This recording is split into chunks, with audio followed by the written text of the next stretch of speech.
बचाबद्ध रहेको किन नहोस्। म यही मोर्चाबाट उहाँहरू सबैलाई जसले शिक्षक कर्मचारीमाथि अवहेलनाको नजर हेर्नु भएको छ, यिनीहरूलाई म पेल्छु, ठेगान लाउँछु भन्ने सोच्नु भएको छ। समयले तपाईँलाई ठेगान लाग्छ। नेपाली शिक्षक कर्मचारी हार्नेवाला छैनन्, थप्नेवाला छैनन्।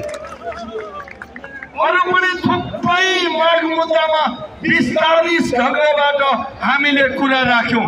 त्यसका लागि मेरो प्रतिनिधि मण्डलमा जानुहुने तीनैजना साथीहरू, आदरणीय सहअध्यक्षज्यू, आदरणीय महासचिवज्यू र आदरणीय उपमहासचिव अर्थज्यूलाई पनि म अध्यक्ष भएको नाताले हार्दिक धन्यवाद दिन चाहन्छु।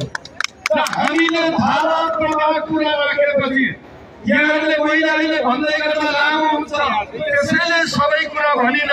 तर यहाँहरू कसैका माग मुद्दा छुटाइन।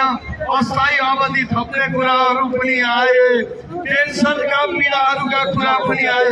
जे जति माग मुद्दा छन् सबै माग मुद्दाहरू त्यहाँ सम्प्रेषण गरियो।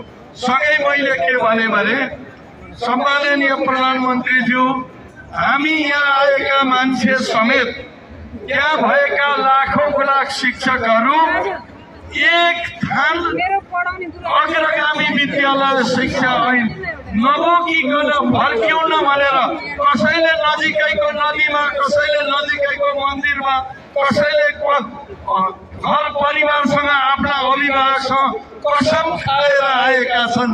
हामी अन्तिम मुद्दा रगत रहेसम्म त्यो कसमको रक्षाका लागि लड्नेछौँ।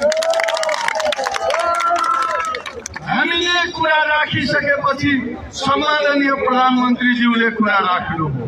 प्रधानमन्त्रीज्यूले पनि विद्यालय शिक्षाको बारेमा उहाँको गहिरो गहनतम बुझाइरहेको हामीले अनुभव गर्यौं।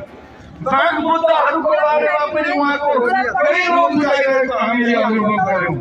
त्यो गहिरो बुझाइको लागि उहाँलाई पनि म धन्यवाद सम्प्रेषण गर्न चाहन्छु।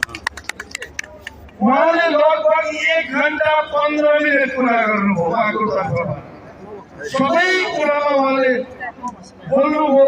हामीले भन्यौं यसका लागि त सम्माननीयज्यू एकछिनपछि सवाल जवाब भन्दाखेरि अर्कै अर्थ आउँछ।